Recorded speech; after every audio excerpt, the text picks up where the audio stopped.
দেখুন, ব্যাপারটা হচ্ছে এই বিষয়ে যদি আমি বলি, মন্তব্য করি, আমার ধর্মীয় পরিচয়ের কারণে এটাকে নিয়ে অনেকে নেগেটিভ দেখবে, কিন্তু আমি বলতে বাধ্য হচ্ছি একজন আইনসভার সদস্য হিসাবে, পশ্চিমবাংলা আইনসভার সদস্য হিসাবে, রাজ্যে ক্রমাগত আর্থিক অনটনের কারণে মফস্বল থেকে শহর পর্যন্ত পর্যাপ্ত পরিমাণে ডক্টর নাই, নার্স নাই, মেডিসিন নাই, বা বিভিন্ন ক্ষেত্রে স্কুলগুলোতে কম্পোজিট গ্রান্ট দেওয়া থেকে শুরু করে যেগুলো যা দরকার সে স্তরে ঠিকঠাক করে হচ্ছে না। যখনই আমরা প্রশ্ন তুলি তখনই বলে রাজ্যের অর্থনৈতিক দুরবস্থার কথা বলে।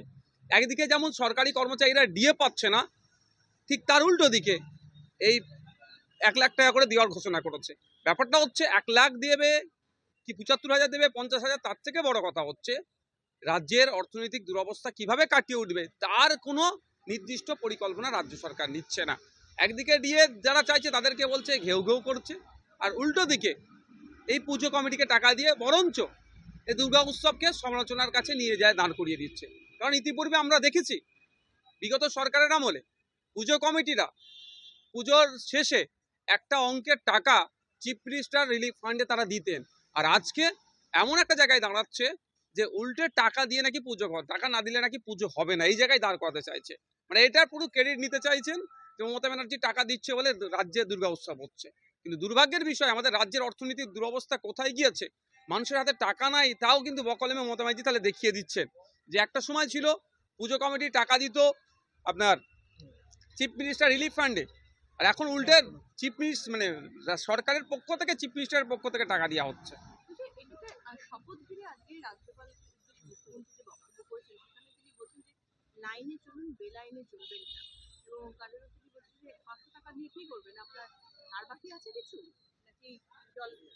দেখুন, আজকে হাউসের মধ্যে মুখ্যমন্ত্রী যে ধরনের শব্দ চয়ন করেছেন অনেক আপত্তিজনক।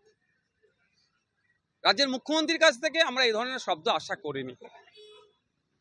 আর 500 টাকা পার ডে যে ফাইনের ব্যাপারটা আছে, আমাদের রাজ্যের মুখ্যমন্ত্রীও জানেন, তারপরেও তিনি কেন বললেন জানি না। টাকাটা সরাসরি রাজ্যপালের কাছেও যাবে না, বা বিল কেটেও রাজ্যপালের কাছে পৌঁছাবে না, ওটা রাজ্যের কোষাগারে জমা পড়বে। রাজ্যের অর্থনৈতিক দুরবস্থার যেখানে সংগতি নাই, সেক্ষেত্রে তো 1000-2 টাকাও যদি ফাইন হিসাবে আসে তাও তো আমাদের রাজ্যের জন্য লাভ। কিন্তু সেটাকে সামনে রেখে যে ধরনের শব্দ তিনি চয়ন করেছেন, কোনোভাবেই এই শব্দকে মেনে নেওয়া যায় না। মমতা বন্দ্যোপাধ্যায় বলছেন এবার থেকে যে পুজোর ক্ষেত্রে থিম যেটা বাছাই হবে সেটা আগে থেকে পুলিশকে জানাতে হবে, এই ধরনের বিষয়টাকে কিভাবে দেখছেন? ঠিক কোন চিন্তা ভাবনা নিয়ে তিনি বলছেন বলতে পারবো না, তবে এই ধরনের যে পুজোয় কে কী ধরনের থিম করবেন সেটা জানাতে হবে। মানে এদিকে একটা বোঝা যাচ্ছে আস্তে আস্তে সমস্ত বিষয়ে রাষ্ট্র কন্ট্রোল নিতে চাইছে হয়তো, বা রাজ্য কন্ট্রোল নিতে চাইছে। এগুলো তো ফ্যাসিস্ট চিন্তা ভাবনার মধ্যে পড়ে। আমি কিভাবে প্রেয়ার করব, আমি পুজোতে কি থিম করব, সেটা একান্তই পুজো কমিটির ব্যাপারটা এখানে অনেক কিছু বিষয় থাকছে। এখনও তো এই ধর্মকে নিয়েও তো কম্পিটিশান চলছে। কোন পুজোটা কোন নেতা কোন মন্ত্রী করছেন, বা বিরোধীরা যদি পুজো করে তার পুজোর মণ্ডপ ছোট হয়ে যাচ্ছে, কারো পুজোর মণ্ডপ বড় হয়ে যাচ্ছে, কোনো পুজোর মণ্ডপে লোক কম বেশি যাচ্ছে, এখন নিয়ে এখন এসে চলছে। এখন যে প্রকৃত দুর্গা উৎসব পালন করা যেটা দরকার, তার থেকে বড় কথা কার প্যান্ডেলে কত লোক আসছে, কার পুজো কমিটি সেরা হবে, এই নিয়ে এখন তাদের কম্পিটিশান চলছে। হয়তো এটার জন্য এটা করতে পারে।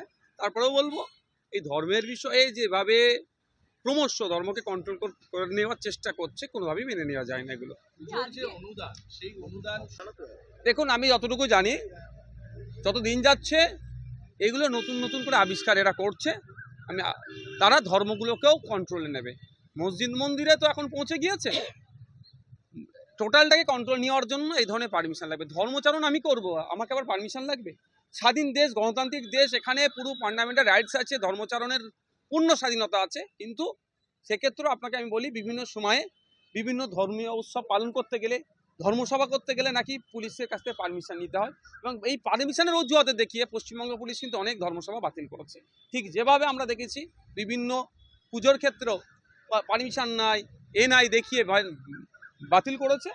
তবে একটা কথা বলতে পারি, শহর ছাড়া গ্রাম মফস্বল এলাকাতে গড়ে আপনি যেভাবে বলছেন যে কোনো ধর্ম উৎসবের ক্ষেত্রে ওই অর্থে ডিস্টার্ব হয় না, কিন্তু শহরতলিতে আপনি মহরম পালন করতে যাবেন, আপনি বিভিন্ন যে দুর্গা উৎসব পালন করতে যাবেন, পুলিশের নাকি পারমিশন নিতে হবে। দুর্ভাগ্যের বিষয় আমি এখানে দাঁড়িয়ে বলছি, আমি ধর্মচারণ করব, আমি মন্দিরে যাব, আমি মসজিদে যাব, আমি আপনার পুজো আমাদের মধ্যে কেউ পুজো করবে, আমাদের মধ্যে কেউ মহরম পালন করবে, সেক্ষেত্রে এই পুলিশকে আগে জানাতে হবে, বা এখন নতুন করে আবার ফরমান জারি হয়েছে যে থিম কী হবে এগুলো জানাতে হবে। এটা থেকে বোঝা যাচ্ছে আস্তে আস্তে ফ্যাসিস্ট চিন্তাভাবনা সম্পূর্ণরূপে বাস্তবায়ন করার চেষ্টা করছে। এটা আমি ঘোর বিরোধিতা করছি। আমি আবারও বলছি, ধর্মের ক্ষেত্রে প্রশাসনের যেটা সহযোগিতা করার দরকার সেটা করুক, কিন্তু কন্ট্রোল নেওয়ার যে চেষ্টা হচ্ছে কোনোভাবেই মেনে নেবো না। আচ্ছা, আলু নিয়ে একটা বিশেষ কমিটি গঠন করা হয়েছে এবং এক্ষেত্রে দাঁড়িয়ে বেচারাম মান্না এবং প্রদীপ মজুমদারকে দায়িত্ব দেওয়া হয়েছে, কিভাবে দেখছেন? দেখুন, সরকারিভাবে গঠন করা হয়েছে বলে আমার জানা নাই, যতটুকু জানতে পেরেছি এটা দলীয় স্তরে হয়েছে। তার মানে এখান থেকে বোঝা যাচ্ছে সরকার সম্পূর্ণরূপে ব্যর্থ হচ্ছে। সরকারের কাজ তো এইগুলো, কোন মালের কতটা দাম নির্ধারণ হবে, সর্বোচ্চ কত হবে, সর্বনিম্ন কত হবে, এটা তো সরকারের নির্ধারণ করা দরকার। কিন্তু দুর্ভাগ্যের বিষয়, সরকার চলছে না, একটা সার্কাস চলছে। ফলে এই সার্কাস যারা চালাচ্ছে বা সরকার যারা চালাচ্ছে, এরা সরকারিভাবে পারছে না, দলীয়ভাবে আবার সিন্ডিকেট রাজ প্রতিষ্ঠা করার জন্য নতুন একটা তাদের শাখা খোলার জন্য এই ধরনের চক্র চালাচ্ছে। দেখুন, রাজ্যে যে কটা আপনার কোল্ড স্টোরে যাচ্ছে, মাল্টিপারপাস ইউজ করার জন্য তো খুব কমই আছে, যেমন আলু রাখার জন্য সেগুলো হচ্ছে যথেষ্ট নয়, বা সেইগুলোকে কন্ট্রোল করার জন্য আপনার এগ্রিকালচার ডিপার্টমেন্টাল যারা আছেন তারা সঠিকভাবে পাচ্ছে না, ফলে আলুর এই ধরনের আকাশ ছোঁয়া দাম হয়ে যাচ্ছে। আর শেষ প্রশ্ন, সেটা হলো যে আজকে তো বাজেট হয়েছে, কেন্দ্র বাজেট। এই ক্ষেত্রে দাঁড়িয়ে আগে দেখা গিয়েছে কেন্দ্র বাজেটের পর যে সমস্ত টাকাগুলো এসছে সেগুলো দুর্নীতির সঙ্গে যুক্ত হয়ে গেছে, সে টাকাগুলো আত্মসাৎ করা হয়েছে।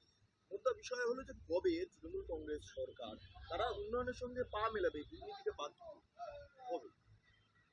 দেখুন, সেটা কতশো বছর পরে হবে বলা মুশকিল, বা ক বছর পরে হবে বলা মুশকিল। কারণ হচ্ছে, যে কথা বলেন তৃণমূলের পক্ষ থেকে সেটা বাস্তবায়ন করে না। কারণ হচ্ছে, এটা কদিন আগে একটা স্লোগান শুনছি, কদিন ধরেই হচ্ছে, আমরা বিত্তবান চাই না, বিবেকবান চাই।